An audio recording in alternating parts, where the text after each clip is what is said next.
नमस्कार. आजच्या आपल्या स्टोरीचे नाव आहे मेहंदी लागली माझ्या हातांना. कथा शकुंतला सिन्हा. लग्नाच्या बऱ्याच दिवसानंतर मी माहेरी आले होते. पाटणामधील एका जुन्या रस्त्यावरच माझे माहेर होते आणि अजूनही आहे. येथे 6-7 फुटाच्या गल्लीत एकमेकांना लागूनच घरे आहेत. छतामध्येही 3-4 फुटाचेच अंतर आहे. माझा नवरा संकल्प मला येथे सोडून विदेश दौऱ्यावर गेला होता. त्यांचे वर्षातून 2-3 दौरे होतातच. मी आईसोबत छतावर होते. संध्याकाळची वेळ होती. आमच्या छताला लागूनच शेजाऱ्यांचे छत होते. त्या घरात अविनाश राहत होता. माझ्यापेक्षा 4-5 वर्षांनी मोठा होता. माझ्याच शाळेत शिकायचा. मला अचानक त्याची आठवण आली. मी आईला विचारले, सध्या अविनाश कुठे असतो? मला त्याच्याबद्दल काहीच माहिती नाही. तुझ्या लग्नाच्या काही दिवस आधीच तो हे घर सोडून निघून गेला. तसेही तो भाडूकरूच होता. येथे शिकायला आला होता. मी स्वयंपाकघरात चहा करण्यासाठी निघून गेले. पण मला माझे जुने दिवस आठवू लागले होते. मन विचलित झाले. कोणत्याच कामात लक्ष लागत नव्हते. गाळणीने कपात चहा ओतत होते, पण अर्धी आत तर अर्धी बाहेर पडत होती. भूतकाळातील आठवणींनी मनाचा ताबा घेतला होता. चहा बनवून झाल्यावर तो घेऊन मी छतावर आले. येथे आई शेजारच्या छतावर उभ्या असलेल्या काकूंशी गप्पा मारत होती. दोघांमध्ये फक्त 3 फुटाचे अंतर होते. माझ्या चहाचा कप काकूंना देत मी म्हणाले, तुम्ही दोघी पिया, मी माझ्यासाठी पुन्हा बनवेन.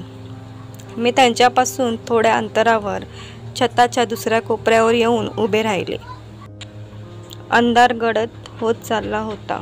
तितक्यात लाईट गेली. त्यामुळे मुले ओरडत बाहेर आली. काही मुले स्वतःच्या छतावर येऊन उभी राहिली. अशाच एखाद्या वेळी मी जेव्हा छतावर यायचे तेव्हा अविनाश माझ्याकडे पाहून हसत असे. कधी हवेत हात उंचावत ओळख दाखवत असे. एके दिवशी मी छतावर उभी असतानाच लाईट गेली. काळोख झाला होता. अविनाशने जवळ येत मला एक चिठ्ठी दिली. त्यानंतर लगेचच हसत तेथून निघून गेला. मी घाबरले होते. चिठ्ठी कुर्त्याच्या आत लपवून ठेवली.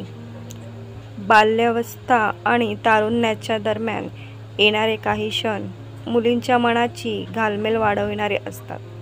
कधी आनंदाने बागडावेसे वाटते, तर कधी या किशोरावस्थेची भीती वाटते. कधी कोणाला तरी मिठीत घ्यावेसे वाटते, तर कधी आपणच कोणाच्या तरी मिठीत शिरावे अशी इच्छा होते. मी काही वेळानंतर ती चिठ्ठी वाचली. लिहिले होते, दीपा, तू हसतेस तेव्हा खूपच सुंदर दिसतेस आणि ते पाहून मला खूप आनंद होतो. वेळ आपल्याच गतीने पुढे जात होती. माझ्या ताईचे लग्न होते. सर्व मेहंदी काढत होते. मीही दोन्ही हातावर मेहंदी काढून घेतली आणि संध्याकाळी छतावर आले. अविनाशही छतावरच होता. त्याने हसून हात हलवला.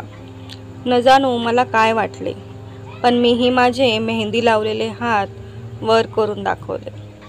त्याने इशारा करून रेलिंगजवळ यायला सांगितले. मी काहीही विचार न करता भारावल्यासारखे गेले. त्याने माझ्या हाताचे चुंबन घेतले.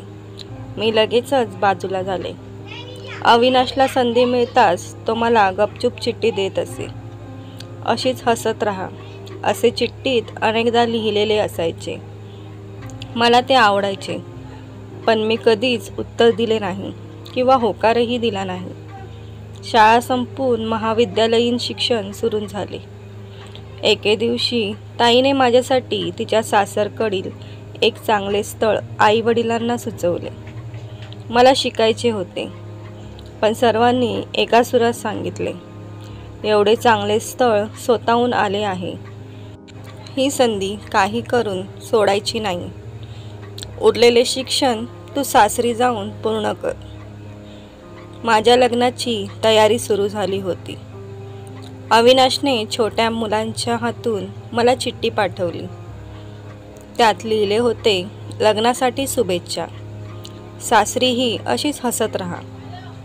कदाचित तुझे लग्नाची मेहंदी लावलेले हात बघण्याची संधी मला मिळणार नाही, याची नेहमी दुःख राहील. तर मित्रांनो, पुढील भाग लवकरच येईल. आणि स्टोरी आवडल्यास व्हिडिओला लाईक करा आणि चॅनलला सबस्क्राईब करायला विसरू नका.